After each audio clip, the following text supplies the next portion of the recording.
Donc cette conférence est appelée Alimentation et énergie.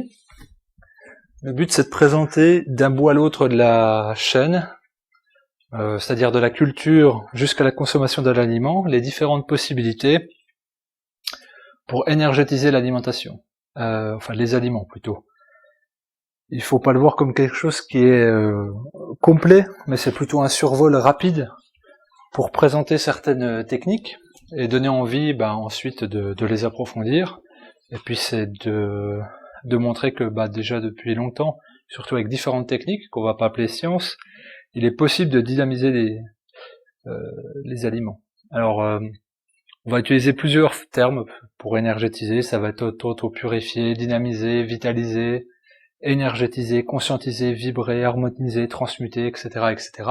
Tout ça, c'est des termes qu'on a tous plus ou moins entendus. On sait plus ou moins à quoi ça renvoie. En tout cas, c'est à quelque chose de sensible, souvent invisible, mais qui a un effet énergétisant. Alors sur une structure vivante, quelle qu'elle soit, là en l'occurrence on va parler de l'alimentation, donc c'est l'alimentation, mais ça pourrait être des végétaux, des minéraux, voire même des humains. Alors la première question qu'on devrait se poser, c'est si on parle de tout ça, dans quel milieu vivons-nous? Dans quel milieu nous évoluons? Alors on vit dans un monde d'émetteurs d'ondes électromagnétiques. Alors c'est tout ce qui va concerner les appareils électroménagers et de communication, donc ça va être les téléviseurs, les ordinateurs, les téléphones portables, les antennes relais, les lignes à haute tension, les fours à micro-ondes, etc., etc., etc. Bon, je pourrais dire les blocs Wi-Fi, la 3G, tout ce qui est 3G, 2G, 4G, Bluetooth, etc. Donc il y a des ondes en circulation constante dans les appareils et entre les appareils, avec ou sans antenne relais. Et donc on est en permanence noyé au milieu de ces ondes. On ne prend pas la mesure de cela parce que les ondes sont invisibles. Si on voyait des tracés entre les émetteurs et les récepteurs, on se rendrait compte qu'il y a des lignes qui se croisent en permanence au-dessus de nous, en dessous de nous, aussi pour les lignes en haute tension, mais également à travers nous. Donc le monde dans lequel on évolue, il est celui-ci, c'est-à-dire des flots de lignes croisées, cet entrecroisement entre des... on sait pas trop ce que ça génère, et nous on se retrouve au milieu de ça. Donc on vit dans un monde d'ondes. Mais nous, de quelle énergie est-ce qu'on va parler quand on a parlé de l'air énergétisé, vibrer, etc., d'harmoniser? C'est quelque part entre la physique quantique, la radiesthésie, la géobiologie et le magnétisme humain. Donc c'est là aussi, c'est un croisement de différentes formes. Si on parle d'ondes et d'énergie, on ne peut pas s'intéresser qu'à une seule forme. Donc c'est un peu aux confins de ces quatre domaines différents, qui représentent à la fois le microcosme et le macrocosme, que va se retrouver, on va dire, ce dont on va parler. Il faut savoir déjà que la Terre vibre, que la Terre a des vibrations fréquentielles, donc l'électromagnétisme et les fréquences vibratoires terrestres sont entre 7,8 et 13 Hz, c'est ce qu'on appelle la résonance Schumann. Ça c'est mesuré et mesurable. Donc on a la fréquence, enfin la gamme de fréquences vibratoires de la Terre qui est connue. Donc c'est encore une manifestation du monde d'ondes dans lequel on vit. Et au niveau terrestre pur, il y a ce qu'on appelle la géobiologie. Et sur donc ce qui vient du sol, et la Terre est parcourue de réseaux qu'on peut appeler Hartmann, Perret, Curie, donc qui sont plus ou moins grands, ça peut être 2 mètres par 2 mètres pour schématiser très grossièrement, à angle droit, et puis il y a des phénomènes sur ces réseaux mêmes, et de manière plus spécifique à l'intersection de ces réseaux.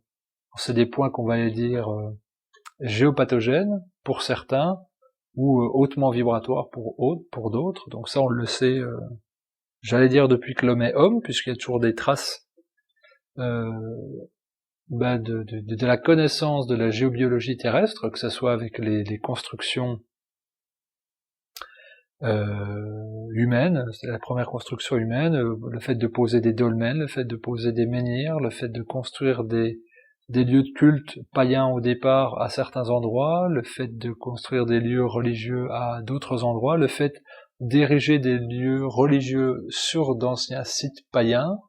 On parle de Stone Age, voilà, ça c'est très vieux, on parle de la pyramide de Khéops, on parle du Sphinx, on parle des pyramides de Teotihuacan, on parle de constructions très spécifiques en Chine, on parle de cités sous-marines qui sont retrouvées à certains endroits spécifiques sous certaines latitudes.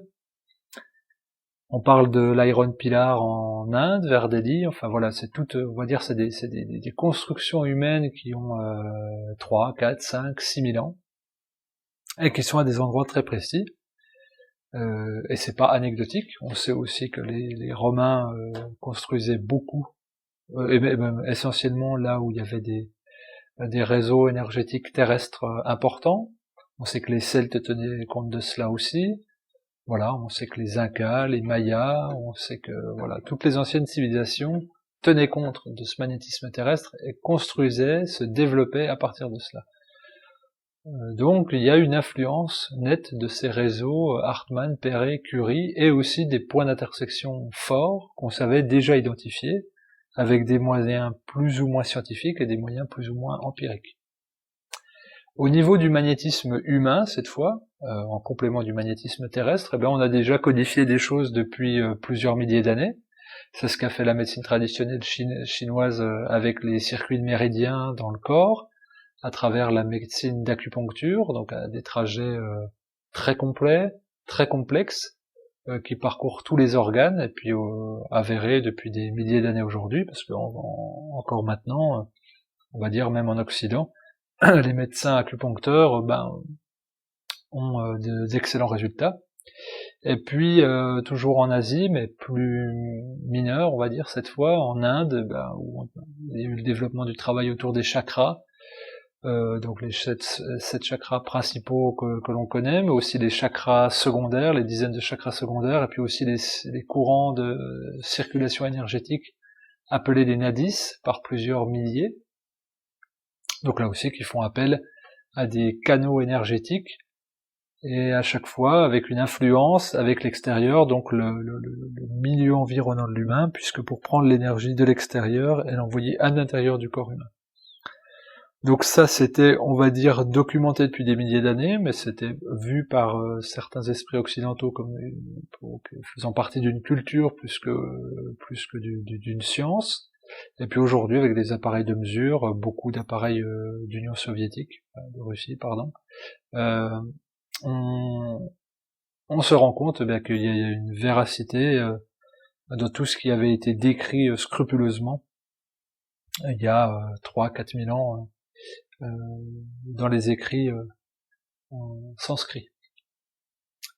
Alors, à quelle conclusion première aboutir de tout cela? Nous sommes le microcosme d'un macrocosme, et c'est ainsi que va agir l'alimentation sur nous, car tout est information vibratoire. C'est ça qu'il faut retenir, c'est que tout ce qui est vivant possède une information vibratoire, que ce soit ce qui appartient au monde minéral, au monde végétal, petit, comme la fleur, grand, comme le séquoia, que ce soit le milieu animal, petit, comme un insecte, ou très grand, comme un éléphant, ou au niveau humain, que ce soit un enfant, ou quelqu'un de très développé au niveau physique. Donc, toute structure vivante possède une information vibratoire, et aura une interaction avec son environnement extérieur, lui-même parcouru d'ondes, qu'elles soient fabriquées par l'homme, toutes celles qu'on a vues au niveau de la conception des appareils de nouvelles technologies ou électroménagers, ou alors préexistants, bien avant l'homme, au niveau de la structure terrestre. Si on veut parler de qu'est-ce qui est bon pour nous, on doit déjà faire attention à qu'est-ce qui nous ressemble. Déjà, nous sommes faits de 75% d'eau. Alors c'est encore plus vrai pour un enfant, et à peine moins vrai pour un adulte en âge avancé. Et donc la structure eau est capitale, et on pourrait même dire que à l'intérieur de la cellule, c'est bien au-delà de 75%. est plutôt proche des 99% que des 75%. Et puis on peut dire que le plasma sanguin est semblable à 98% au plasma marin, on va dire à l'eau de mer, ramené à l'isotonie, c'est-à-dire à une teneur en sodium de 9 pour 1000. Donc on a, c'est pas étonnant puisqu'on est de souche marine dans notre essence et dans nos origines. Si on va plus loin, on peut regarder que l'hémoglobine est semblable à 95% à la chlorophylle. Et que la chlorophylle, on la trouve dans les végétaux, et que les végétaux sont composés à 95% d'eau. Donc ça nous donne déjà deux informations très fortes. Peut-être que la chlorophylle et l'eau de mer seraient des informations utiles pour nous. Si on décide de parler d'alimentation pour l'homme, c'est une question qui interpelle souvent, on va dire tout le temps, même quand on s'intéresse à l'alimentation, l'humain il est fait pour manger quoi? Enfin voilà, c'est la question qui revient tout le temps, et c'est celle qui occupe la question de tous les diététiciens, pas trop, parce que c'est en général très codifié depuis une cinquantaine d'années, on va dire les nutritionnistes, les naturopathes, toutes personnes qui vont rechercher la meilleure source alimentaire, on va se poser cette question. Déjà, ce qu'on peut dire, c'est que la vie appelle la vie. Tout simplement. Donc, plus que les nutriments, il y a cette notion de prana. Alors aujourd'hui, c'est largement en vogue, entre guillemets. C'est une vogue légère. Mais par rapport il y a une vingtaine d'années où il fallait faire partie de cercles initiés pour avoir entendu parler de ça, aujourd'hui ça vient en grand public, vous avez le film Lumière qui est paru, tout un tas de documentaires, des témoignages, il y a même des stages, des formations ou autres pour tester la nourriture pranique. Donc si on se rend compte qu'il y a des gens qui peuvent vivre de prana, et là il y a des observations qui ont été faites, le but n'étant pas évidemment de vivre de prana, mais c'est de constater qu'il y a une forme d'alimentation, de nourriture non physique qui existe, donc qu'on peut en tirer parti. Ce n'est pas qu'on doit en tirer parti, c'est qu'il y a une source d'énergie énorme, disponible, gratuite, libre, qui est à disposition de chacun et qu'on peut choisir ou pas d'aller cueillir. Alors ça fait l'objet d'un débat, mais en tout cas, on peut aller de l'alimentation très lourde, par exemple un steak bien cuit, jusqu'à quelque chose de très subtil, le prana, contenu dans l'invisible terrestre. Alors, si on s'intéresse à mesurer le potentiel vital et vitalisant d'un aliment, il va falloir des outils de mesure. Et là, on va faire appel fatalement à une technique qui s'appelle la radiesthésie, qui a élaboré des échelles de mesure pour tout type de mesure depuis des dizaines d'années. On peut travailler en radiesthésie avec différents outils, ça peut être un pendule, ça peut être les antennes de Lécher, ça peut être avec le ressenti en palpation sur le physique, ça peut être tout ce qui peut générer un ressenti. Et ça peut être un pendule qu'on achète, ça peut être un pendule qu'on conçoit, ça peut être une baguette, peu importe. En tout cas, le but étant qu'on est traversé par une information et qu'on prend un outil externe pour transférer l'information qui est en nous à l'extérieur, c'est-à-dire qui vient du domaine subtil jusqu'au domaine concret. Alors on va, par exemple, si on prend un géodynamètre, c'est une échelle qui mesure l'énergie vitale, il y aura une zone neutre, et puis après on va dire que du côté négatif il y aura des aliments tout ce qui est dégénérescent, ensuite pathogène, peu vitalisant, et puis après du côté on va dire droit de l'échelle, on va se trouver avec des choses positives, avec quelque chose qui est vitalisant, fortement revitalisant, et puis jusqu'au bout qui va jusqu'à une énergie très fortement influençable au niveau vibratoire. On utilise souvent communément pour mieux communiquer et comparer des résultats l'unité bovis. Donc voilà, il y a souvent des demi-cercles gradués où on met le pendule au neutre, et puis après on va naviguer entre 0 et 36 000, 40 000, 50 000, 60 000 unités bovis, ou 0 et 15 000 unités bovis, et on peut, grâce à ça, mesurer la vibration d'une structure vivante, et là, en l'occurrence, ça serait d'un aliment, donc on peut déjà s'amuser à mettre, prendre un aliment dans sa main, par exemple, et mettre le pendule au-dessus d'une échelle, et puis d'observer sa qualité vibratoire avant de le consommer, puis se rendre compte si c'est un aliment plutôt dégénérescent ou plutôt vitalisant. Si on parle d'alimentation, on est obligé de parler du départ de l'alimentation, c'est-à-dire de la culture. Et là, en l'occurrence, je présenterai l'électroculture, qu'on appelle aussi magnétoculture. Alors, il y a différents endroits, un peu partout dans le monde, et en France aussi. Je sais qu'il y en a eu je crois que c'est l'Isère, où il y avait une ferme fameuse qui faisait des tests, on va dire des expériences plutôt, sur la culture de légumes, enfin de végétaux de manière générale avec l'électroculture. Alors l'électroculture, c'est l'utilisation des énergies libres. Donc c'est très simple, ça consiste à planter à des endroits précis des morceaux de métal, de différents alliages, plus ou moins purs, pour capter l'énergie cosmique environnante, et évidemment, en planter dans le sol, on prend l'énergie tellurique, et ça dynamise le sol, et ça amène un afflux d'énergie à ce point puissant que les légumes sont très vitalisés, ont un gros système immunitaire et surtout une taille assez exceptionnelle, vraiment exceptionnelle. On parle de courges de plusieurs dizaines de kilos, enfin vraiment des choses assez incroyables.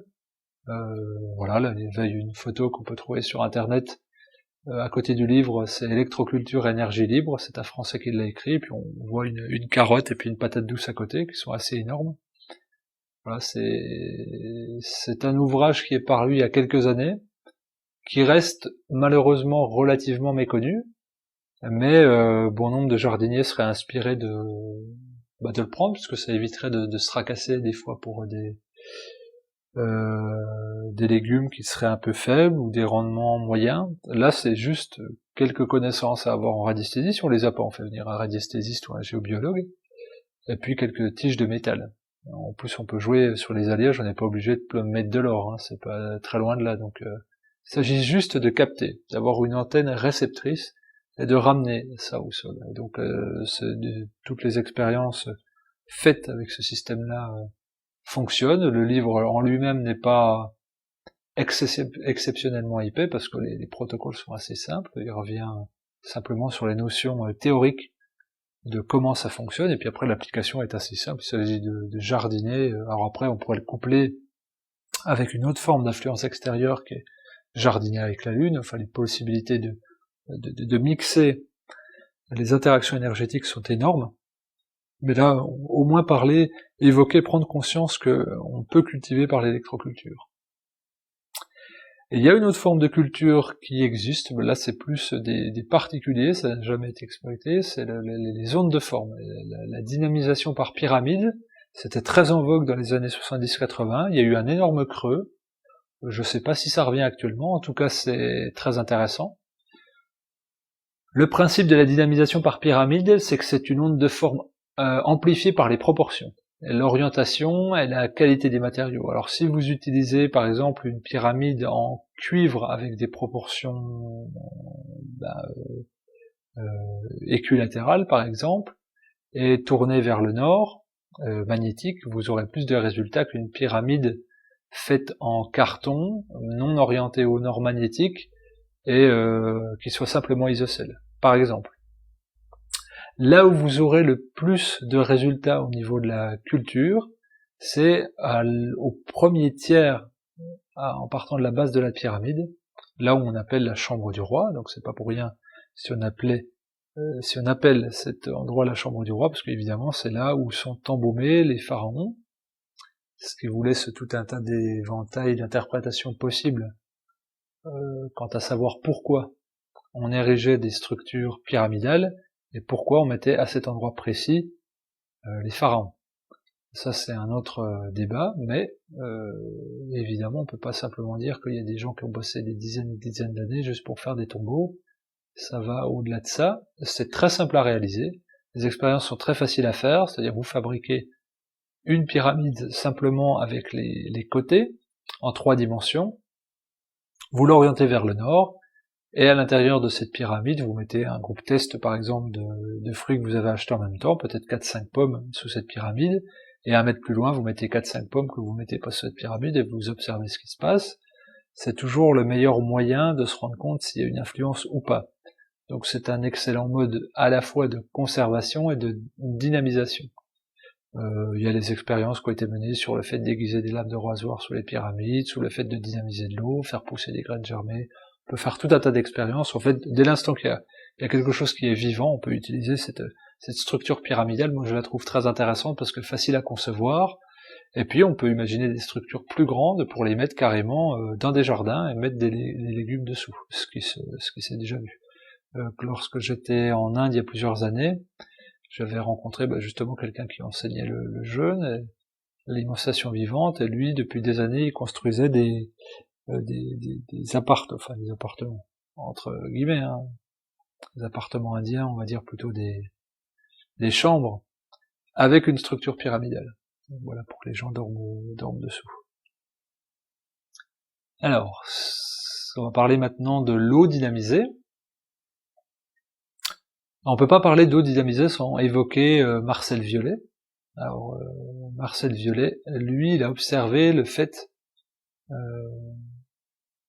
que des vaches, lorsqu'il y avait un orage, quittaient l'abreuvoir pour aller boire l'eau de l'orage. Donc ils disaient, bon, ils ont un abreuvoir qui est à l'abri, et elles vont sous l'orage boire l'eau qui ruisselle. Donc ça l'a interpellé. Et en fait, il avait observé le phénomène de biodynamisation de l'eau chargée négativement par l'orage. Donc c'est les ions négatifs qui se trouvent dans l'eau, qui se trouvent être plus importants qu'une eau, on va dire, inerte. Donc il avait observé ce phénomène, et après il avait travaillé dessus avec observation, tests électriques, les résistances, et donc vu que l'eau d'orage était chargée négativement. Alors, l'eau c'est la source vitale, on a vu que ça nous constitue à 75%, et on est capable de se passer tout à fait bien de nourriture pendant plusieurs dizaines de jours, pendant le jeûne par exemple, mais on est moins capable de se passer d'eau. Alors quelles sont les propriétés de l'eau qui va être biodynamisée? Donc ça augmente la fréquence vibratoire de 1011 à 1015 Hz, donc ça c'est la fréquence de la lumière visible, ça favorise l'ionisation des molécules d'eau, ça détruit les masses d'eau inertes pour créer une majorité d'isomères trimères, c'est un peu technique, ça transforme une eau oxydée en eau réduite et produit des électrons libres, ça constitue un milieu favorable en contact avec les membranes cellulaires, donc là c'est le milieu dont je parlais tout à l'heure où on est constitué essentiellement d'eau, ça débarrasse les cellules de leurs déchets et nettoie les espaces intercellulaires. Donc là, par exemple, d'avoir une eau biodynamisée lors d'un jeûne, qui favorise la détoxination, par exemple. Ça débarrasse le sang des électrolytes, ce qui augmente la fluidité et la résistivité, donc les électrolytes, c'est tout ce qui va être les sels, SELS, qui vont pouvoir encombrer l'organisme. Voilà, ça augmente donc considérablement l'élimination des déchets par les émonctoires, on le voit surtout au niveau des reins. Et puis on dit que ça crée un rajeunissement des tissus, que ça améliore les défenses naturelles, et puis ça favorise la communication cellulaire par la détoxination notamment. Comment dynamiser l'eau? Alors ça c'est une question qu'on se pose souvent, c'est d'accord, il faut la dynamiser, comment on le fait? Il y a plusieurs façons, là. Moi celle qui me plaît le plus, parce que c'est la plus naturelle, c'est le vortex. Donc le phénomène de vortex, vous l'avez retrouvé partout dans les rivières. Dès l'instant qu'il y aura des pierres, l'eau va venir buter contre ces pierres, elle va créer des tourbillons, des vortex, et c'est là où les poissons viennent frayer, et c'est là où les poissons viennent aussi se revitaliser, se réoxygéner, et on a constaté un large déséquilibre des rivières, enfin du monde vivant dans les rivières, à partir du moment où on a déplacé des gros rochers pour favoriser la circulation des barques et autres. Et puis maintenant on commence à les remettre ces rochers, puisque en fin de compte on a vu que la vie se développait moins bien. Qu'en fait la nature est très bien faite, et c'est à ces endroits-là où les poissons vont, c'est toujours là où il y a des vortex. Donc c'est un phénomène naturel des cours d'eau. Il y a un symbolisme corporel, parce que on parlait des chakras tout à l'heure. En sanskrit, chakra ça veut dire roue qui tourne, et on se rend compte qu'en fait l'énergie rentre comme dans un vortex pour pénétrer on va dire dans le corps. Et il y a une autre chose qui est plus surprenante, c'est qu'on se pose rarement cette question, on est parcouru par des dizaines de kilomètres de réseaux sanguins, mais surtout des milliers de kilomètres de réseaux de microcapillaires sanguins, et à chaque pulsation cardiaque, le sang doit aller au bout de ses extrémités, donc à ces centaines et centaines de kilomètres. Et normalement, il devrait y avoir un épuisement, parce qu'on donne une impulsion, mais fatalement, ça devrait redescendre, la pression. Et on ne devrait pas pouvoir aller au bout. Alors c'est le cas pour certaines personnes, des problèmes de microcirculation, mais pour le reste, pour les autres centaines de kilomètres, eh bien en fait les parois sont striées et créent des vortex. C'est-à-dire que le sang est lui-même dynamisé et propulsé comme dans un vortex. Donc ça appartient, que ce soit sur un point subtil, énergétique, ou sur un plan vraiment très physique pour transporter le fluide vital, le liquide ambulant, on va se retrouver sur une structure de vortex. Donc voilà pourquoi ça me parle beaucoup, et que c'est aussi un mouvement très simple à créer. Vous prenez une bouteille, vous la remuez, vous créez un vortex. C'est très simple. Vous n'avez pas besoin d'appareil. On peut en avoir, mais vous n'avez pas besoin d'appareil. Avec quel autre moyen on peut aussi dynamiser l'eau? Le magnétisme humain. Tout humain vivant possède du magnétisme et un rayonnement magnétique. Il peut le sentir entre ses deux mains en les mettant à une distance de 5-10 cm. Il va sentir de la chaleur, des picotements, des fourmillements, une attraction-répulsion quand il va jouer à rapprocher ou éloigner ses mains. Et donc ce magnétisme-là va pouvoir énergétiser et dynamiser l'eau.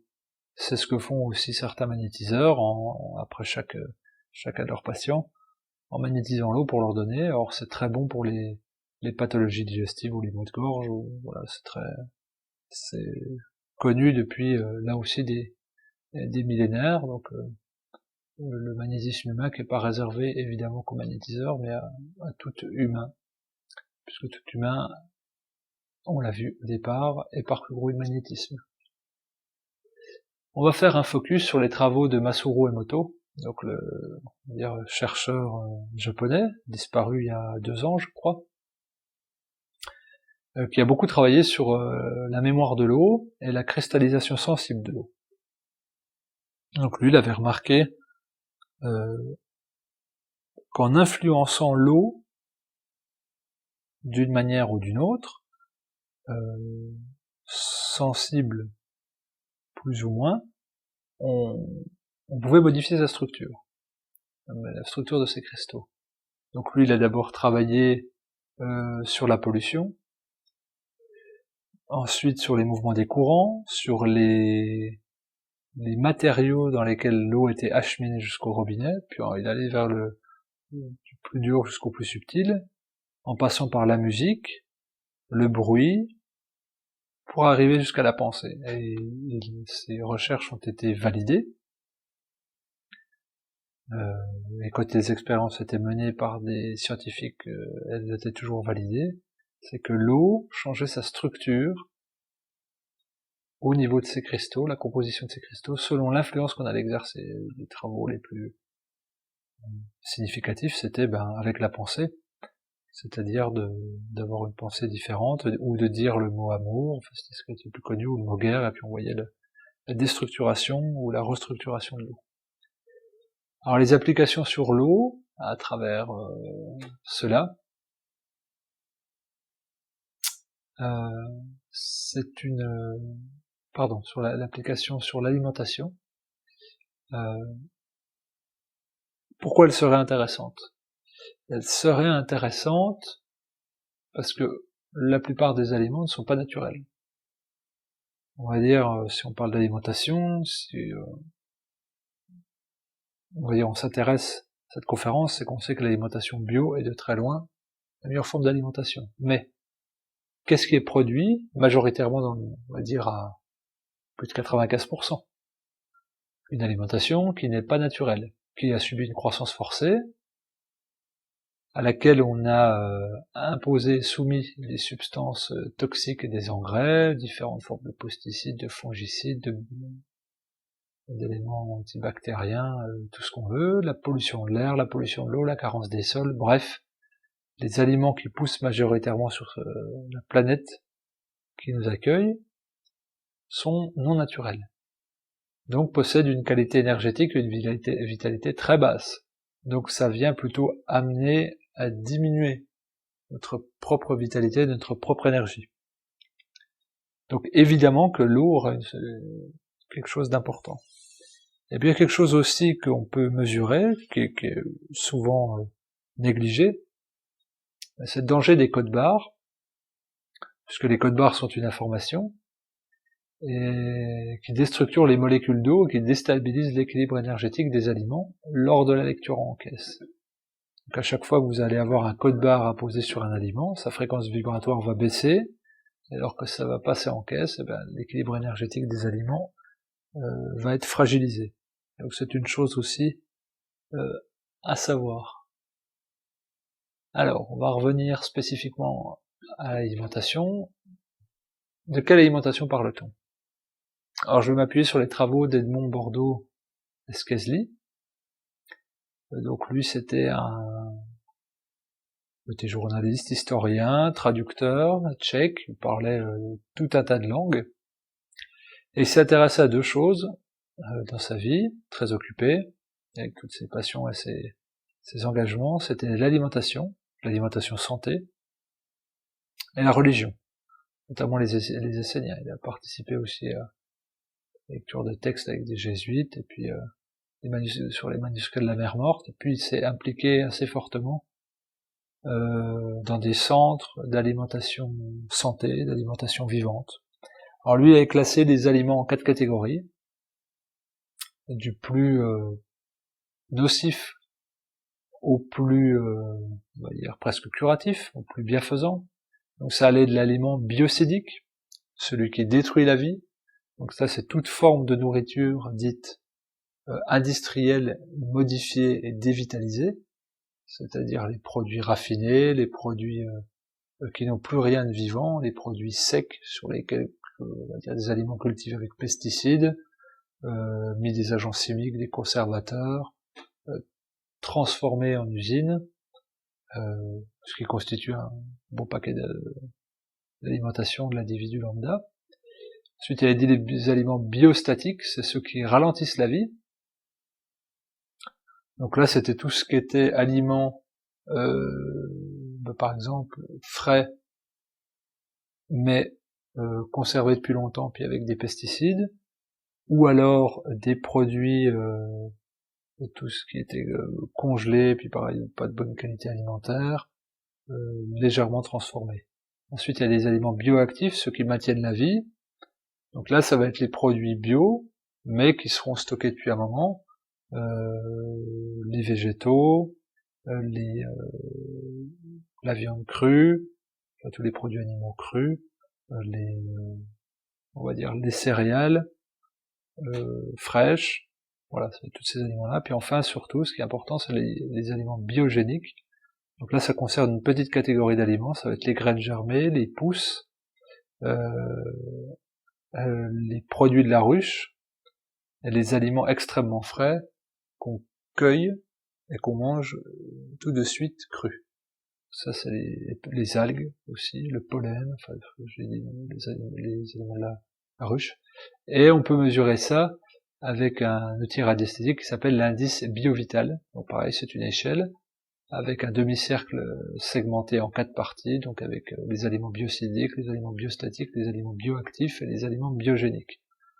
Donc il est dit de consommer 25-30% d'aliments biogéniques,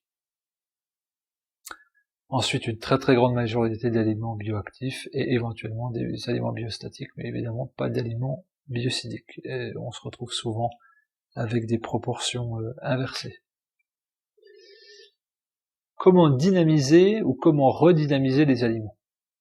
Alors, de la matière jusqu'au plus subtil. Ça, c'est une question, parce qu'on peut des fois pas maîtriser son alimentation, parce que c'est pour avoir des aliments biogéniques, ça qui vaudrait avoir un jardin, potager, un verger, éventuellement avoir des ruches, faire ses graines germer constamment, enfin, il faudrait pouvoir contrôler beaucoup de choses.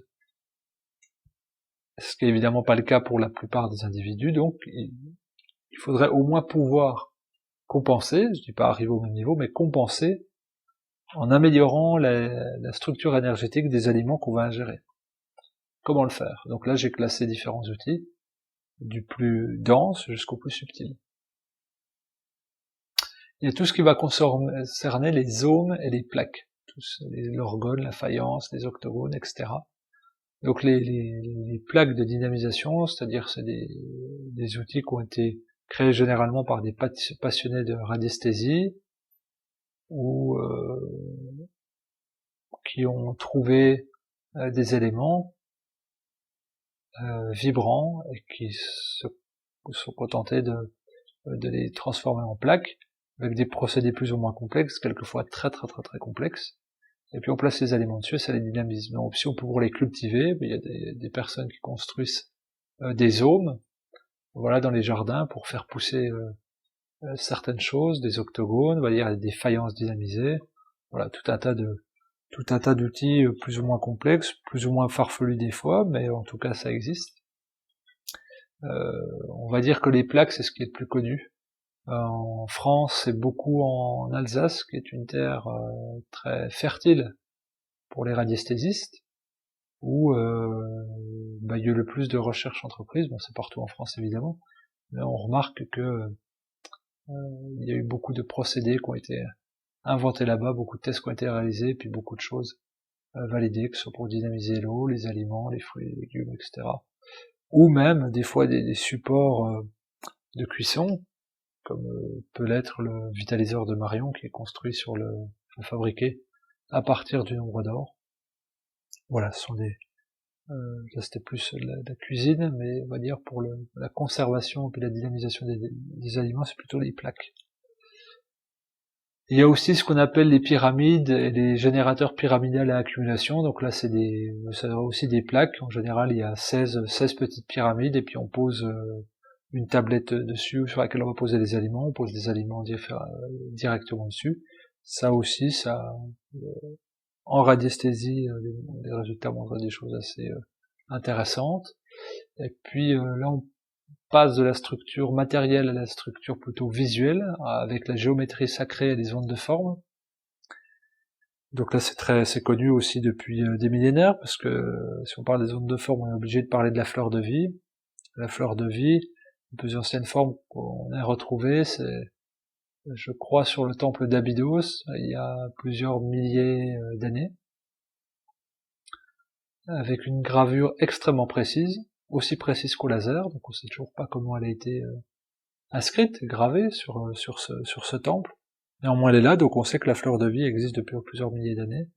Et puis c'est une structure extrêmement vibrante, donc elle est largement diffusée. Vous avez les carafes, je fais pas de pub, hein, mais les carafes par exemple Aladdin, qui utilisent la structure feng shui de la carafe, ajoutée à une gravure de la fleur de vie, en or ou en argent, au fond pour dynamiser l'eau. Donc ça c'est aujourd'hui assez largement diffusé, la fleur de vie, pour dynamiser surtout l'eau, mais il y a aussi des plaques de dynamisation avec différents métaux incrustés pour représenter la fleur de vie.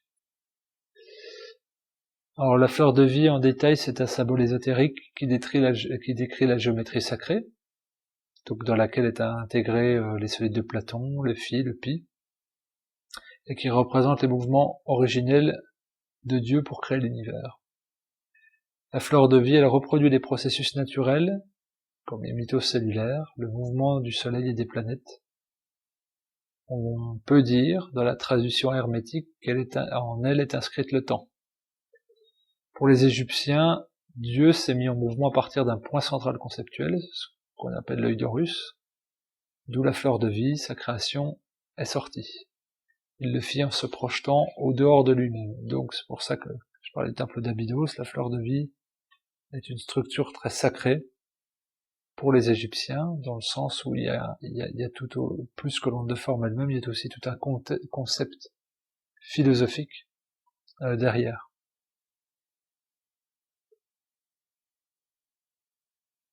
Et il y a aussi les vibrations visuelles, les ondes avec des formes visualisées. Et puis enfin, on va parler des vibrations sonores. Donc du coup, voilà, on a dit qu'on pouvait dynamiser avec les ondes de forme, les matériaux, et là le son. Alors Emoto disait que la musique est une thérapie avant d'être un art. Aujourd'hui, parce que lui il a beaucoup travaillé sur les symphonies de Mozart, en voyant que c'était ce qu'il y avait de plus intense pour dynamiser l'eau. Puis après vous savez que pour on utilise tout un tas d'expériences qui ont été faites avec la musique de Mozart, pour les gens qui étaient épileptiques, pour les gens qui étaient autistes, etc., avec des améliorations. Donc lui il a dit dans ce sens-là en disant que la musique est une thérapie avant d'être un art.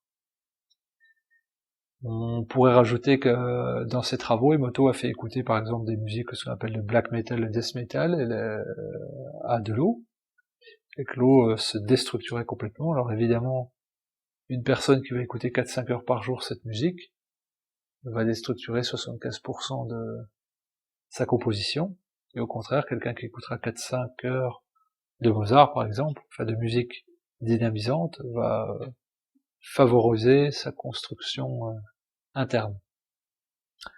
Alors il y a ce qu'on appelle la biomusique. Alors c'est une compagnie qui, je crois que c'est français. Ils ont sorti plusieurs albums. Ça permet de, ils appellent ça le concept 6 en 1. Donc j'ai plus en tête, mais ça travaille sur la purification de l'air, c'est rééquilibrant, c'est anti-stress. Ça travaille comme un bouclier anti-pollution électromagnétique, ça revitalise l'eau. Voilà, ces différentes formes de musique, qui vont de la musique zen à la musique un peu plus techno, électronique. Voilà, il suffit de mettre ça même en son absence pour purifier une maison, un lieu quelconque, et puis surtout soi, en méditation, on écoute ça dans sa voiture ou au travail. Donc là, pareil, il y a tout un tas d'études qui ont été portées dessus, ils écrivent tout un tas d'articles sur leur site internet qui sont validés et corroborés par des études. Voilà, donc savoir que la vibration sonore a aussi un impact sur une structure vivante, donc sur l'alimentation. Mais des tests ont été faits aussi de mettre des haut-parleurs, il y a des viticulteurs qui faisaient ça, de mettre des haut-parleurs dans des vignes pour diffuser de la musique, pour d'après eux augmenter les rendements et puis faire en sorte qu'il y ait moins de maladies. Donc voilà.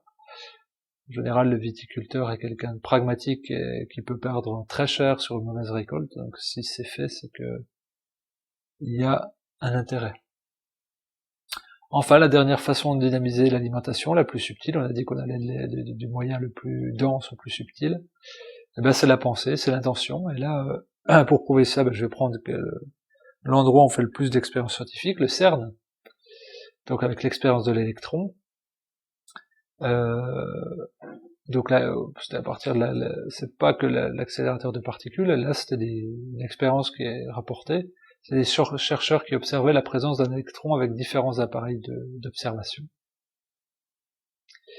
Et bon, on voyait on va dire un chercheur voyait l'électron apparaître sporadiquement, presque sauvagement. Donc, il pensait avoir fait une découverte, puis tout le monde trouvait ça très bizarre. Et puis donc on a refait un protocole, on substitua l'observateur par une caméra, et là l'électron n'apparaissait plus. C'est-à-dire que cette expérience, lui, il pensait travailler sur l'apparition de l'électron, il a découvert et validé autre chose, c'était qu'en fait, la pensée, l'intention, pouvait influer la matière. C'est-à-dire que lui, il voulait tellement valider son expérience, il voulait tellement avoir raison dans son hypothèse, qu'il a influencé la matière en faisant apparaître l'électron. Donc l'hypothèse, c'était que l'électron porte la pensée par sa vibration et sa fréquence.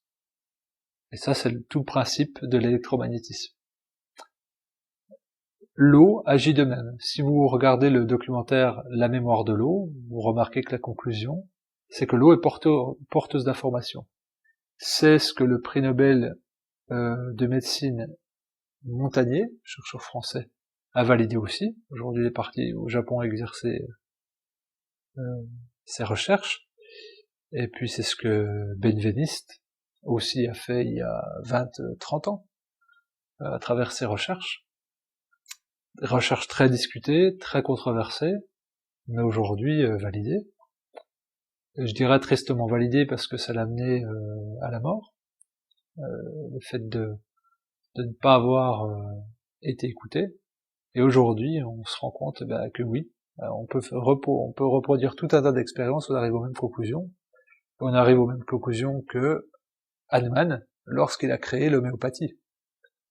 L'homéopathie, si vous cherchez quelque chose dans les granules, vous ne trouverez rien d'autre que du sucre, puisque le message, l'information est ailleurs. On parle d'information en homéopathie.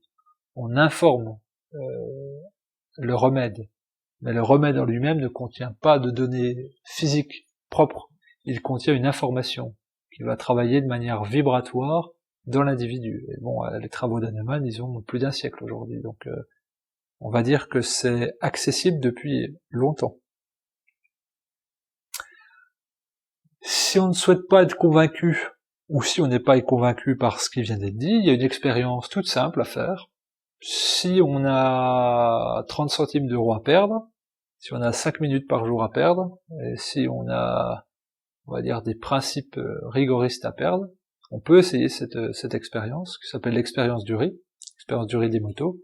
Elle est toute simple, elle consiste en 3 choses, enfin en une chose, mais il faut trois choses, 3 bocaux. Vous pouvez prendre 3 bocaux de confiture, vous faites cuire du riz, c'est pour ça que je dis que ça coûte 30 centimes, et encore, faites cuire du riz normalement, et vous mettez ce riz dans les 3 bocaux, et sur le premier bocal vous allez écrire amour, sur le deuxième bocal vous allez écrire haine, et sur le troisième bocal vous allez écrire témoin.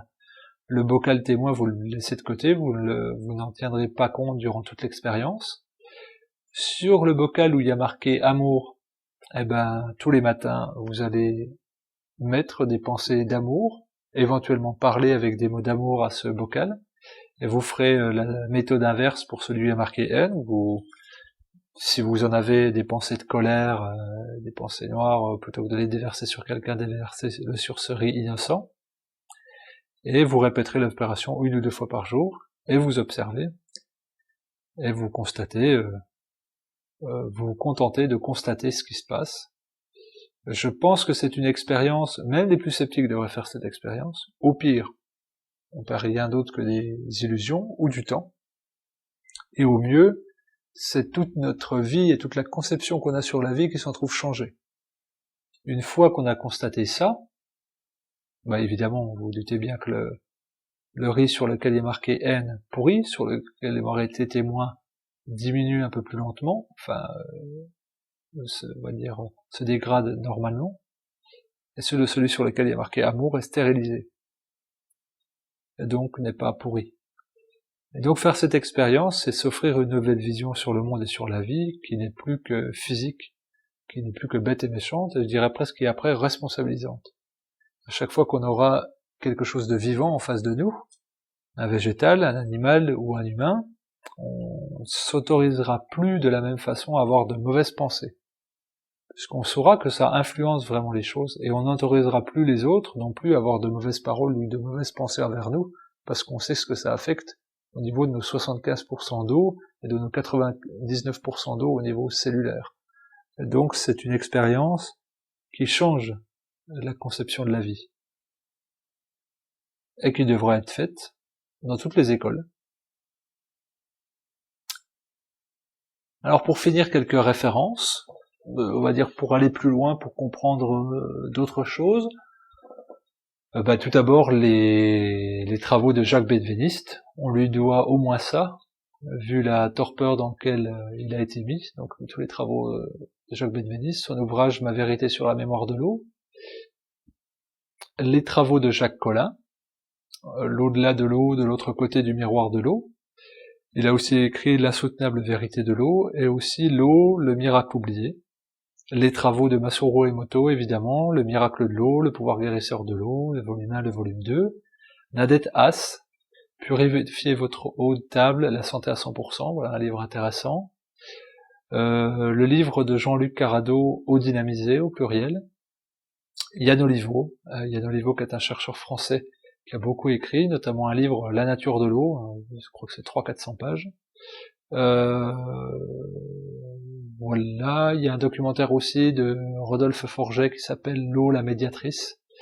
Évidemment tous les travaux de Marcel Violet, et enfin les travaux aussi de Louis-Claude Vincent sur la bioélectronique, voilà, qui sont absolument fantastiques. Et puis un ouvrage aussi de Ulrich Holst, Purifier et dynamiser votre eau.